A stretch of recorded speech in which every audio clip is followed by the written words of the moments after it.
Hello everyone and welcome to only IAS. स्वागत है आप सभी का rapid current affairs revision series में।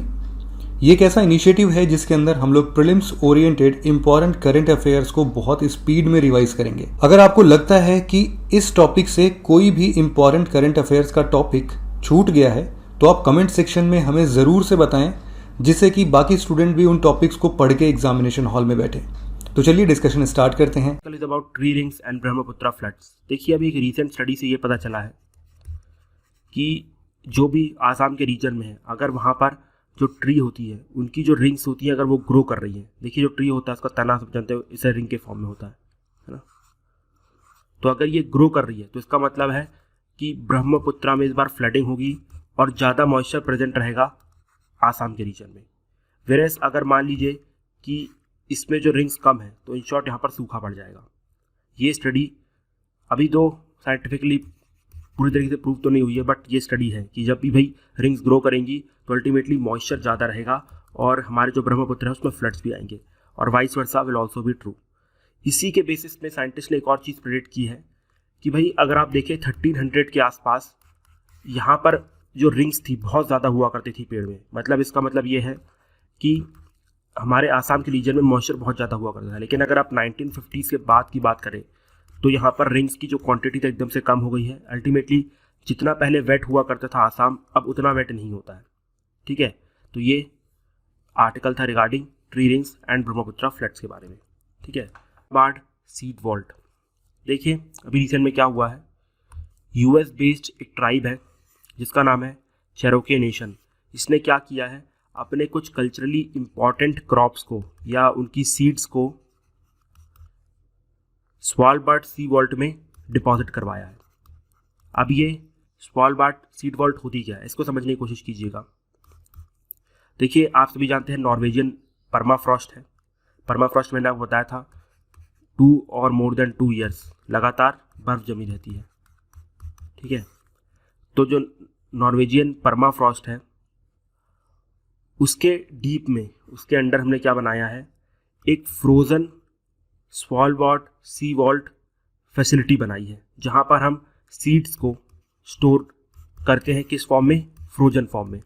ठीक है, इन शॉर्ट आपको बताता हूँ। देखो हमारे पास ये नॉर्वेजियन परमाफ्रॉस्ट है, वो जो माउंटेन से कंप्लीट जो जमे हुए पत्थर से, उसके अंडर हमने इस कंप्लीट स्टोरेज फैसिलिटी को बनाया है, जहाँ पर हम सीड्स को क्या करते हैं, फ्रोजन फॉर्म में स्टोर करके रखते हैं। और क्यों रखते हैं कि भाई अगर मान लो कभी कोई ग्लोबल इमरजेंसी आ गई, जैसे एग्जांपल के तौर पे न्यूक्लियर वॉर हो गया, कोई पेंडेमिक आ गया, तो सिंपल सी बात है सारी फसल and everything will also get wasted, even काफ़ी ह्यूमन लाइफ भी ख़राब हो जाएगी। तो उसके बाद हम क्या कर सकते हैं, ये जो सीड्स हैं इनका यूज़ कर सकते हैं दोबारा अपनी ह्यूमन लाइफ को ट्रैक में लाने के लिए। बस इसलिए इन सीड्स को वहाँ पर फ्रोजन फॉर्म में रखा गया है। और आपको बता दूँ, अगर आप सोच रहे हो कि भाई ये तो डीकम्पोज कर जाएंगे, नहीं, वहाँ पर इतना टेम्परेचर मेंटेन किया जाता है कि वो अभी भी अपनी नॉर्मल स्टेट में ही अवेलेबल है। अगर आप पूछेंगे कभी धोखे से ये परमाफ्रॉस्ट पिघल गया तो जी हाँ, पिघल सकता है, इसमें कोई डाउट नहीं है। लेकिन यहाँ पर ऑलरेडी ये इलेक्ट्रिसिटी से कनेक्टेड है कि अगर मान लो कभी भी इसका टेम्परेचर कुछ ज़्यादा बढ़ा तो ऑटोमेटिकली जो इलेक्ट्रिसिटी से बाकी के फ्रीजर है वो ऑन हो जाएंगे और सेम अमाउंट ऑफ जो बर्फ़ है वो प्रोवाइड करेंगे हमारे सीड्स को, जिससे वो बिल्कुल भी तरीके से वो डिकम्पोज नहीं होंगे। याद रखिएगा, अब इन्हें ग्लोबल इमरजेंसी में यूज़ किया जाएगा, इसलिए इनको डूम्सडे सीड बैंक भी कहा जाता है।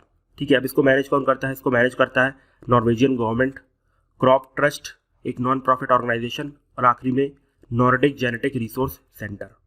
ठीक है, तो ये आर्टिकल हो गया हमारा स्वालबार्ड सीड वॉल्ट के बारे में।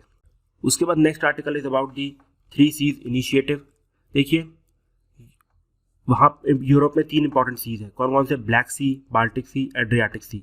उनके आजू बाजू 12 यूरोपियन कंट्रीज़ हैं, वो अपने आप को यूनिफाई करना चाहती है थ्रू अ रूट। ठीक है, जिसकी वजह से उनके यहाँ पर इकोनॉमिक ग्रोथ आएगी, सिक्योरिटी आएगी और अल्टीमेटली वो यूरोप में एक स्ट्रॉन्ग और कोहेसिव फोर्स बन के इमर्ज होंगे। ठीक है, एक बार इसका मैप देख लो। देखो यहाँ पर 3 सीज आपको दिख रहा होंगे। ये है आपका कौन सा sea? Very good, Baltic, black, Adriatic. ठीक है, यही 3 सीज है ना, एक बार चेक कर लो, Baltic, Adriatic and black seas. इसके आजू बाजू आपको ये 12 कंट्रीज दिख रही होंगी। ये 12 कंट्रीज अपने आप को यूनिफाई करना चाहती हैं। ठीक है, जिसकी वजह से इनके यहाँ पर क्या होगा, इकोनॉमिक सिक्योरिटी आएगी, या आप कह सकते हैं इकोनॉमिक ग्रोथ आएगी और अल्टीमेटली ये लोग पूरे यूरोप में एक स्ट्रॉन्ग और कोहेसिव फोर्स की तरह इमर्ज होंगे। बस याद रखिएगा 3 सीज में से कौन कौन से आते हैं, Baltic, Adriatic and Black Sea. UPSC से ऊपर कुछ नहीं पूछने वाला है, ठीक है। चलो well, the next article is about the countries first multimodal logistic program. याद रखिएगा ये जो पार्क है ये कहाँ पर आया है, आसाम में आया है, और ये किस किस सर्विसेज को कवर करेगा, ये कवर करेगा एयर को, रोड को, रेल को, वाटरवेज को, ठीक है। और याद रखिएगा it has been under the Bharatmala परियोजना, नॉट मोर देन दैट। देखिए कंट्री का जो पहला मल्टी लॉजिस्टिक पार्क है कहाँ आ रहा है, आसाम में आ रहा है। अब मल्टी मॉडल मतलब बहुत सारे मोड्स का यूज़ करेंगे हम अपनी जर्नी को कवर करने में। तो कौन कौन सी मोड्स हैं इसमें, एयर है, रोड है, रेल है, वाटर है, चारों के चारों वेज को कवर किया जाएगा। और ये किसके अंडर में आ रहा है, ये आ रहा है भारतमाला परियोजना प्रोजेक्ट के अंदर में, ठीक है। बस इसको याद रखना है, ज़्यादा कुछ भी नहीं। Next article is about the Doppler weather radars. देखिए union minister of earth sciences ने 2 X band Doppler weather radars को इंस्टॉल करवाया है, कहाँ पर, हिमालयास में, to actually monitor the weather of Himalayas, ठीक है। ये क्या करने वाले हैं, ये हिमालयास के वेदर को प्रेडिक्ट करने में हेल्प करने वाले हैं, ठीक है। अब याद रखिएगा इसको डेवलप किसने किया था, इसको डेवलप किया था इसरो ने, बट इसको मैन्युफैक्चर किया भारत इलेक्ट्रॉनिक्स लिमिटेड ने, ठीक है। और मैं आपको ऑलरेडी बता चुका हूँ ये हिमालयास के रीजन को वेदर फोरकास्टिंग सर्विसेज प्रोवाइड करेगा, और मेनली कौन सी रीजन को, वेस्टर्न एंड सेंट्रल हिमालयास, ठीक है। अगर आपने देखा हो जो वेस्टर्न और सेंट्रल हिमालयास में जो उत्तराखंड है और हिमाचल प्रदेश है, वहाँ पर बहुत ज़्यादा क्राउड बस्ट होते हैं, लैंडस्लाइड आती है, हैवी रेन होती है, स्नोफॉल होती है, जिसकी वजह से अब ये जो डॉपलर रडार्स है हेल्प करने वाले हैं किसको, हमारे कंप्लीट हिमालयास के वेदर सिस्टम को, ठीक है। अब याद रखिएगा कि ये रडार्स क्या होते हैं, ठीक है। रडार्स क्या होते हैं, रडार्स एक तरीके से डिवाइस होते हैं जो कि इलेक्ट्रोमैग्नेटिक वेव्स की मदद से क्या करते हैं, किसी की भी लोकेशन को पता पाते हैं, उसके साथ ही साथ वो किस एल्टीट्यूड में है वो पता लगा पाते हैं, उसके बाद किस इंटेंसिटी से उनके पास आ रही है, वो चीज़ मूविंग है या फिर नॉन मूविंग ऑब्जेक्ट है, ठीक है। बस यही काम होता है हमारे रडार्स का। अब जो डॉपलर रडार्स है वो लोग डॉपलर इफेक्ट को यूज़ करने वाले हैं। देखिए डॉपलर इफेक्ट को आपको समझने की कोई भी ज़रूरत नहीं है, ये साइंस का काफ़ी टेक्निकल कॉन्सेप्ट है which will take around 5 to 10 minutes to explain. Like आप बताना पड़ेगा कि आप ट्रेन के पास यहाँ खड़े हो, ट्रेन यहाँ से जा रही है, फ्रीक्वेंसी कम हो गई, so that is very technical concept. UPSC इसके ऊपर क्वेश्चन नहीं पूछेगा, ट्रस्ट मी, ठीक है। इसलिए मैं इसको एक्सप्लेन नहीं करने वाला हूँ, but still if you have any doubt you can ask me, I will explain it. इस डिजास्टर मैनेजमेंट एक्ट ऑफ 2005। अब देखो ऐसा पहली बार हुआ है कि हमने डिजास्टर मैनेजमेंट एक्ट 2005 को पूरे ऑल इंडिया लेवल पे एप्लीकेबल बनाया, ठीक है। दूसरी इंपॉर्टेंट चीज़, पहली बार ऐसा हुआ कि किसी पैंडेमिक को इंडिया ने नोटिफाइड डिजास्टर का दर्जा दिया, कोविड-19 को देना पड़ा भाई इस बार। उसके बाद तीसरी इंपॉर्टेंट चीज़, जब भी एक्ट इम्प्लीमेंट होता है तो इस एक्ट के सारे प्रोविजंस की सुप्रीमेसी होती है। अगर मान लो कोई भी एक्ट इस एक्ट के प्रोविजन के अगेंस्ट जा रहा है या इसके प्रोविजन के इनकंसिस्टेंट है, तो उस टाइम पे इस एक्ट के मतलब डिजास्टर मैनेजमेंट एक्ट 2005 के प्रोविजन को सुप्रीमेसी दी जाएगी। और जब ये जो एक्ट रहता है पूरे इंडिया में अप्लाई कर दिया जाता है, तो उस टाइम पे जितने भी स्टेट गवर्नमेंट्स हैं, सेंट्रल गवर्नमेंट के सारे आदेशों को मानना पड़ता है, ठीक है। तो ये कुछ इंपॉर्टेंट प्रोविजंस हो गए। अब इसके अंडर पूरा एक स्ट्रक्चर दिया गया है कि किस तरीके से ये चीज़ें काम करती है। तो एक बार उसको भी देख लो, चीज़ें रिवाइज हो जाएंगी। वैसे भी आई थिंक 4-5 बार बता ही चुका हूँ, अब तो आपको भी रट गई होंगी कि आप भी मेरी जगह आके ये चीज़ पढ़ा सकें, है ना। चलिए, तो सबसे पहले ऊपर रहता है NDMA, headed by prime minister of India. Major काम क्या होता है, policies, guidelines and blah blah blah blah. नीचे आता है नेशनल एग्जीक्यूटिव कमेटी, इसको हेड करते हैं हमारे होम सेक्रेटरी साहब, और इसका मेजर काम क्या होता है, इसकी पॉलिसीज़ को इम्प्लीमेंट करना। फिर नीचे चीफ मिनिस्टर के अंदर आ जाता है हमारा स्टेट डिजास्टर मैनेजमेंट अथॉरिटी, ठीक है। और उसके बाद नीचे सबसे नीचे आता है डिस्ट्रिक्ट डिजास्टर मैनेजमेंट अथॉरिटी। अब याद रखिएगा इन दोनों के पास फोर्सेस भी अवेलेबल होती है, NDRF and SDRF। This works अंदर डिस्ट्रिक्ट मजिस्ट्रेट साहब, ओके। और इसके पास कोई भी फोर्स नहीं होती है, और यहाँ पर दोनों जगह एक फंड भी होता है, that is national disaster management fund, ठीक है। दोनों जगह होता है फंड, और मेजरली ये जो स्टेट वाले फंड में आता है वो नेशनल से ही पैसे डाले जाते हैं, और मैक्सिमम जो कॉन्ट्रीब्यूशन अगर आप देखेंगे तो नेशनल वाले फंड में ही आते हैं, स्टेट में भी आते हैं, ऐसी बात नहीं है, बट मेजरली इसको सब्स्टिट्यूट कौन सा फंड करता है, नेशनल डिजास्टर मैनेजमेंट फंड। ठीक है, तो ये कुछ बेसिक्स हो गए इस एक्ट के बारे में, जिसका नाम है वर्ल्ड रिस्क इंडेक्स 2020। देखिए वर्ल्ड रिस्क इंडेक्स 2020 को वर्ल्ड रिस्क रिपोर्ट 2020 के अंदर ही रिलीज किया जाता है। देखो एक रिपोर्ट है जिसका नाम है वर्ल्ड रिस्क रिपोर्ट, उसके अंदर एक इंडेक्स रिलीज होती है जिसका नाम है वर्ल्ड रिस्क इंडेक्स 2020। समझ में आ गया ना? हाँ, अब देखो उसको रिलीज कौन करता है, ये सबसे इंपॉर्टेंट है। United nation university institute for environment and human security, उसके साथ यूनिवर्सिटी ऑफ स्टटगार्ट जो जर्मनी में है, ये दोनों मिलके वर्ल्ड रिस्क इंडेक्स 2020 को रिलीज करते हैं। ठीक है, अब याद रखिएगा ये जो इंडेक्स है वो कंट्री बाय कंट्री रिलीज की जाती है। ठीक है, हर कंट्री के लिए अलग होती है। इसे 2011 से हर साल निकाला जा रहा है, मतलब 2011 के बाद एक भी ब्रेक नहीं आया और हर साल 2011 के बाद निकाली गई है। अगर आप पूरे कॉन्टिनेंट की बात करेंगे कि सबसे ज़्यादा कॉन्टिनेंट मतलब किस कॉन्टिनेंट में सबसे ज़्यादा रिस्क है, तो वो है ओशियानिया, उसके बाद है अफ्रीका, उसके बाद है अमेरिकास। और अगर आप इंडिया की बात करें तो इंडिया को तो भाई इसने बड़ा पुअरली रेट किया है, बोला है कि बहुत बैड प्रिपेयर्ड है हम क्लाइमेट चेंज की रियलिटी को झेलने के लिए। मतलब अगर हमारे लोग क्लाइमेट चेंज होता है तो सबसे भयंकर का इम्पैक्ट पड़ेगा हमारे ओशियानिया के ऊपर। ठीक है, और इंडिया का भी कुछ खास उसने परफॉर्मेंस नहीं दी है, उसने नेगेटिव बोला इंडिया के बारे में कि इंडिया भी क्लाइमेट रियलिटी में नहीं जी रहा है। ठीक है, इंडिया बिल्कुल भी क्लाइमेट रेजिलिएंट नहीं है। आप कोविड की कंडीशन देख लो, जब दोबारा हमारे यहाँ पर कोविड की सेकेंड वेव बढ़ने लगी तो भैया स्टेट की हालत ख़राब होने लगी, ऑक्सीजन की बाटली ख़त्म हो गए। हमारे केजरीवाल साहब ने बोल दिया कि भाई दिल्ली के जो कोटे की जो भी एयर है, ऑक्सीजन है, वो कहीं और भेजी जा रही है। तो आप देखो मतलब जिनके 100 बेड्स आईसीयू में बचे थे, केजरीवाल साहब ने बताया था। तो आप कंडीशन देख लो कितनी ख़राब है हमारे यहाँ पर। हमें कोविड-19 को तो झेल नहीं पा रहे हैं, 1 साल हो गया, और क्लाइमेट चेंज तो होगा, पता नहीं क्या हो जाएगा। उसके बाद next article is about the South Asian flash flood guidance system. देखिए South Asian flash flood guidance system को बनाया है यूएस बेस्ड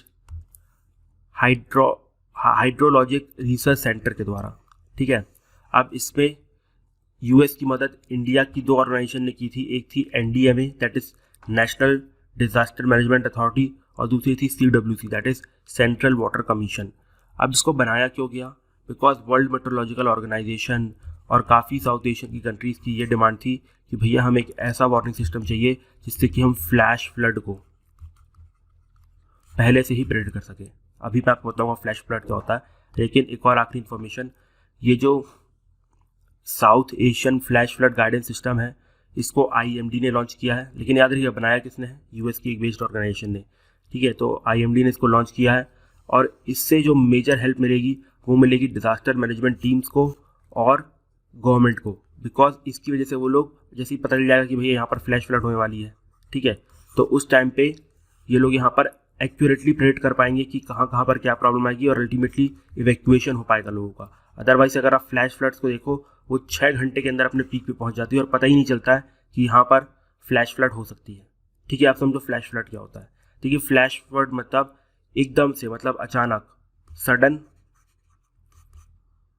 जो वाटर का लेवल रहता है बहुत तेज़ी से बढ़ जाता है। उसके 2 रीज़न हो सकते हैं। पहला तो ये कि अगर आपकी जो ड्रेन्स हैं वो चोक कर गई है, ठीक है, अगर आपकी ड्रेन्स चोक कर गई हैं तो थोड़े से पानी में भी ऐसा लगेगा कि बहुत तेज़ी से पानी बढ़ गया है। फिर अगर मान लीजिए आप सब जानते हैं क्लाइमेट चेंज की वजह से अब जो हमारा पैटर्न है, वेदर पैटर्न है, वो काफ़ी ज़्यादा बदल चुका है। ठीक है, मतलब कहीं पर भी एकदम से 2-3 दिन के अंदर बहुत सारी बारिश हो जाती है। ठीक है, तो वैसी अगर इवेंट हो जाती है तो उस टाइम पे भी आप कह सकते हो कि फ्लैश फ्लड आ गया। फ्लैश फ्लड मतलब सडन फ्लड, बिल्कुल पता ही नहीं चला, 4 से 6 घंटे के अंदर पूरी जो सिटी थी फ्लडेड हो गई। ठीक है, अब ऐसी कंडीशन में आप भी जानते हैं सरकार के लिए बड़ा मुश्किल होता है पता लगाना कि भैया कहाँ पर फ्लड आया नहीं आया। लेकिन अभी जो south Asian flash flood guidance system है ये हमारी डिजास्टर मैनेजमेंट टीम्स को और गवर्नमेंट को एडवांस में बताएगा कि यहाँ पर फ्लड आने के चांसेस ज़्यादा हैं। मेजरली कौन सी फ्लड? फ्लैश फ्लड, जिसकी वजह से गवर्नमेंट अपना इवैक्यूएशन प्लान तैयार कर पाएगी। ठीक है, याद रखिएगा 2 कंडीशन। सबसे पहली तो भाई अगर एकदम से क्लाइमेट चेंज की वजह से इरेक्टिक बारिश हो जाती है, बहुत तेज़ी से बारिश हो जाती है, कुछ 2 से 3 दिनों के अंदर पूरे महीने भर की बारिश हो जाती है तब। और दूसरा ये कि अगर आपकी जो ड्रेन्स हैं वो चोक कर रही हो और ड्रेन्स की कंडीशन ख़राब है, उस टाइम पे फ्लैश फ्लड देखने को मिलते हैं। याद रखिएगा मेनली ये लोकलाइज्ड होते हैं, मतलब आप देखेंगे पूरे इंडिया में नहीं होते हैं, सिर्फ बिहार के किसी एक रीजन में हो रहे होंगे, यूपी किसी एक रीजन में हो रहे होंगे, ठीक है, but not in whole UP और नॉट इन होल इंडिया। साथ ही साथ ये काफ़ी शॉर्ट ड्यूरेशन के होते हैं, मुश्किल से 3 से 4 दिन तक रुकेंगे, जिसमें से जो फ्लड रहता है वो शुरू के 6-7 घंटे में अपने पीक पे पहुंच जाता है और उसके बाद खुद धीरे धीरे नीचे आना चालू हो जाता है। ठीक है, समझ में आया? तो चलो, we are done with South Asian flash flood guidance system. उसके बाद next article is about the Polavaram project. देखिए, आंध्र प्रदेश गवर्नमेंट ने अभी रिसेंट में बोला है कि हम 2022 तक क्या करेंगे, ये पूरे प्रोजेक्ट को कंप्लीट कर देंगे। उन्होंने अपनी तरफ से गारंटी दी है। अब याद रखिएगा, ये जो पोलावरम प्रोजेक्ट है ये आंध्र प्रदेश की एक विलेज है पोलावरम, उसके पास में बनाया जा रहा है, इसलिए उसका नाम पोलावरम प्रोजेक्ट रखा गया है। ये रिवर गोदावरी के ऊपर बनाया जा रहा है, इसको भी ध्यान रखना। अब इसके साथ ही साथ ये छत्तीसगढ़ और उड़ीसा के कुछ स्टेट्स को भी कवर करने वाला है, मतलब कुछ जैसे छत्तीसगढ़ यहाँ हो गया, उड़ीसा ही हो गया, तो इसका भी कुछ रीजन रहेगा, आज वो जो डिस्ट्रिक्ट रहेंगे उनको भी कवर किया जाएगा। अब याद रखिएगा, ये एक मल्टीपर्पज़ प्रोजेक्ट रहने वाला है, मतलब यहाँ पर आपको इरिगेशन मिलेगी, आपको ड्रिंकिंग के लिए पानी मिलेगा और साथ ही साथ हाइड्रो पावर, मतलब इलेक्ट्रिसिटी भी आप इससे प्रोड्यूस कर पाएंगे।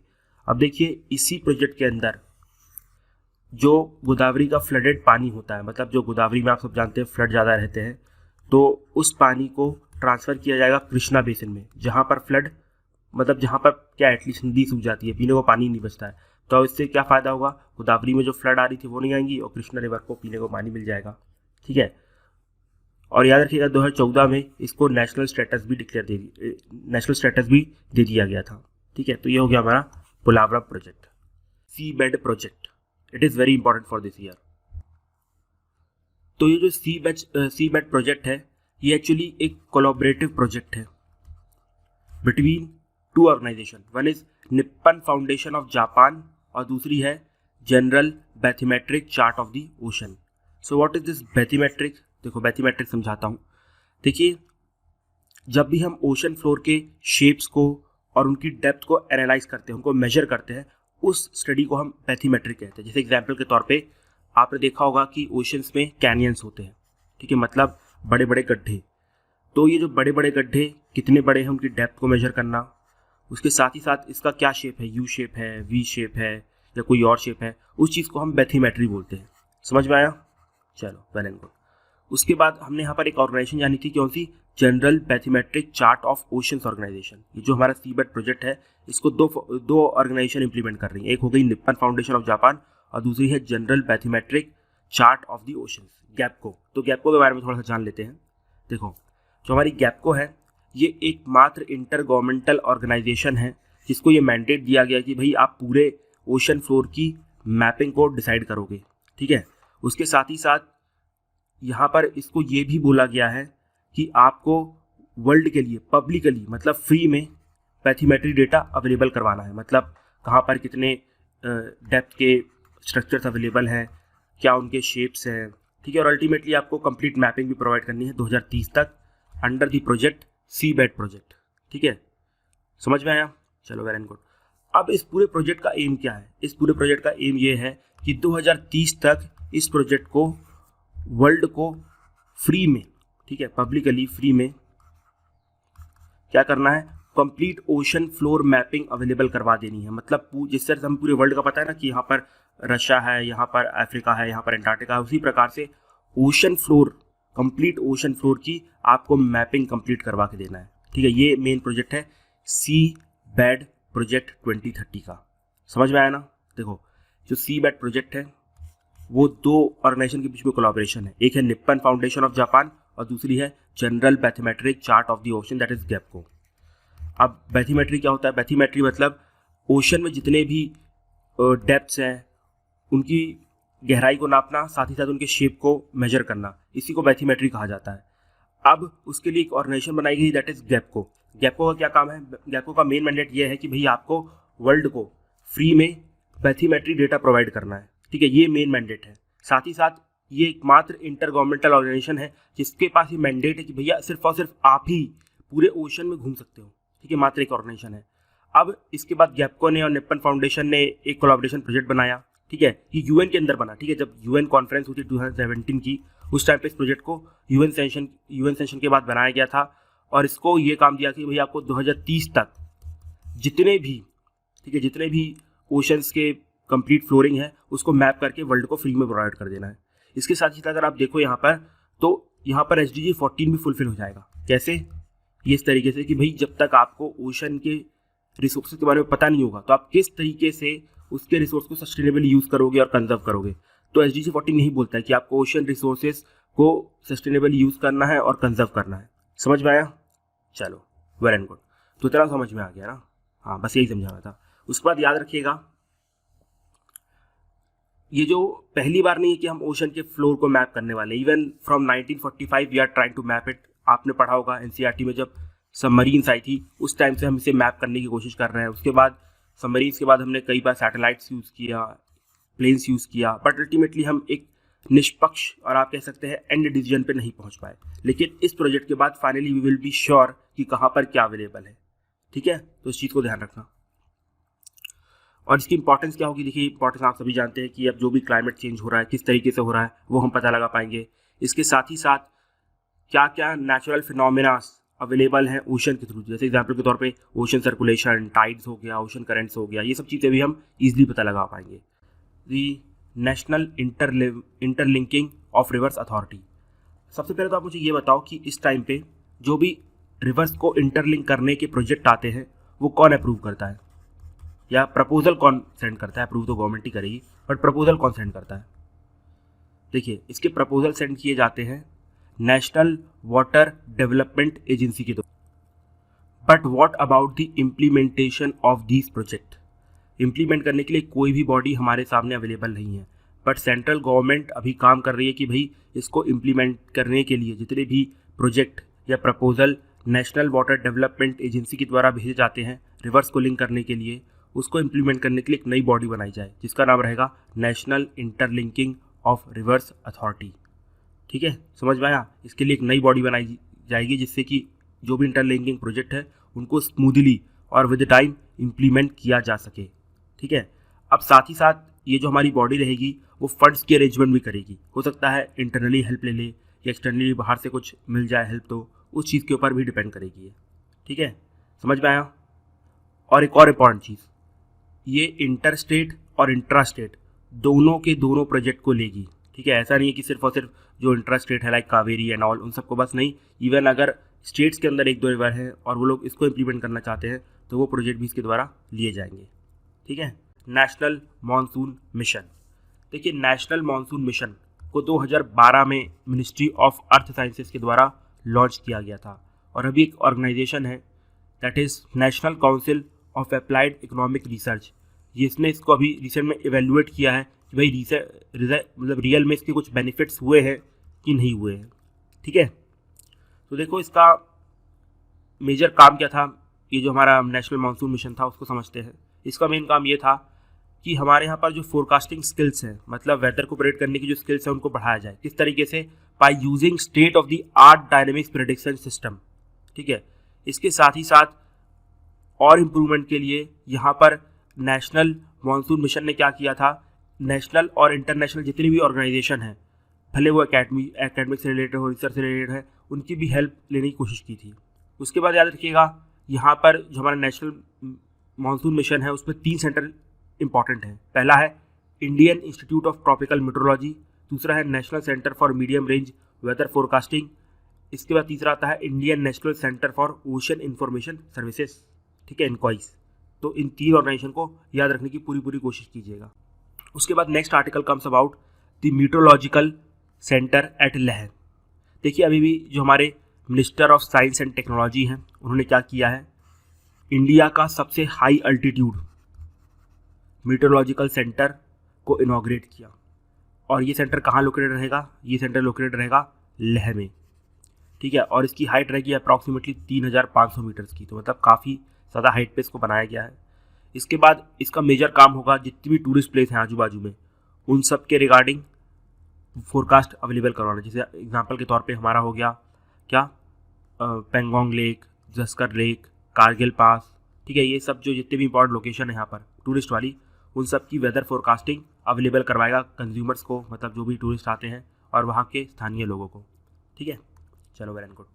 दी डिजिटल ओशन, देखिए डिजिटल ओशन एक वेब बेस्ड एप्लीकेशन है जिसको मिनिस्ट्री ऑफ अर्थ साइंसेस ने इनॉग्रेट किया था, but it has been developed by INCOIS. ठीक है, सबसे पहले इनकॉइस के बारे में जान लेते हैं। इनकॉइस का फुल फॉर्म है Indian National Centre for Ocean Information Services. ठीक है, आप देखिए जो इनकॉइस का याद रखिएगा, ये मिनिस्ट्री ऑफ अर्थ साइंसेस के अंदर एक ऑटोनॉमस ऑर्गेनाइजेशन है। सबसे इंपॉर्टेंट चीज़ ये है। दूसरी इंपॉर्टेंट चीज़ ये है कि भैया इसका headquarter is not in Delhi but actually in Hyderabad. Delhi में नहीं है, हैदराबाद में लोकेटेड है। और इसका मेन काम यही है कि ओशन से रिलेटेड जो भी इंफॉर्मेशन है और कुछ इंपॉर्टेंट अगर एडवाइजेज है तो वो सब मिनिस्ट्री ऑफ अर्थ साइंसेस को प्रोवाइड करना। तो मेजर ये इंपॉर्टेंट काम होता है हमारे इनकॉइस का, याद रखना। It is an autonomous organisation not under Ministry of science and Technology but actually under Ministry of earth Sciences. ठीक है, समझ में आ गया ना? चलो वेरी गुड। अब याद रखिएगा ये एक डिजिटल प्लेटफॉर्म है। यहाँ पर मेनली आपको ओशन से रिलेटेड डेटा प्रोवाइड किया जाएगा। ठीक है, अब यहाँ पर आपको इसके बाद मरीन डेटा भी अवेलेबल होगा कि भाई कितनी फिशेस हैं and everything, that will also be available यहाँ पर। उसके बाद लास्ट में अगर आप देखेंगे तो it is going to contribute to the Digital India program. ठीक है, उसके बाद सस्टेनेबल मैनेजमेंट जो 14 गोल है कि भाई regarding the conservation and sustainable use of ocean resources, उसमें भी हेल्प करेगा। और अल्टीमेटली जो इंडिया का ब्लू इकोनॉमी इनिशिएटिव है उसको भी ये आगे बढ़ाने वाला है। ठीक है, तो ये सब कुछ फीचर्स हैं। मेनली इसका मेन एम यही है कि भैया आपको ओशन डेटा प्रोवाइड करना डिजिटल फॉर्मेट में, बस इससे ज़्यादा कुछ भी नहीं है। बस याद रखना इसको डेवलप इनकॉइस ने किया है and it has been inaugurated, that means it is under Ministry of earth Sciences. इससे ज़्यादा कुछ भी याद रखने की कोशिश मत करना। और डिजिटल इंडिया में हेल्प करने वाला है, एक इंडिया के ब्लू इकोनॉमी इनिशिएटिव में हेल्प करने वाला है, साथ ही साथ SDG 14 को भी कवर करेगा ये। ठीक है, उस पर next article comes about the India's draft Arctic policy. अब देखिए ये अभी ड्राफ्ट स्टेज में है तो क्वेश्चन तो काफ़ी कम चांसेस है कि आएंगे, but still let us read it about. देखो यहाँ पर इसका मेन एम क्या है। इसका मेन एम ये है कि भाई साइंटिफिक रिसर्च को आर्कटिक में बढ़ाया जाए। ठीक है, इसके बाद वहाँ पर इंडिया से एक सस्टेनेबल टूरिज़्म को भी बढ़ाया जाए और अंत में वहाँ पर जितने भी ऑयल एंड गैस है उनकी एक्सप्लोरेशन को आगे बढ़ाया जाए। तो ये 3 ऑब्जेक्टिव है इंडिया ड्राफ्ट आर्कटिक पॉलिसी के। याद रखिएगा यहाँ पर जो नोडल बॉडी रहने वाली है that will not be INCOIS. ठीक है, उसकी जगह यहाँ पर रहेगी Goa based national Centre for polar and ocean research. यहाँ पर ये नोडल बॉडी रहने वाली है। साथ ही साथ यहाँ पर जितनी भी साइंटिफिक रिसर्चेज हैं that will be led by this body, that is national Centre for polar and ocean research. अब यहाँ पर अगर हम वैसे तो already have discuss the AIIMS of the project but still for the completion of the article, that is यहाँ पर scientific study को प्रमोट किया जाएगा।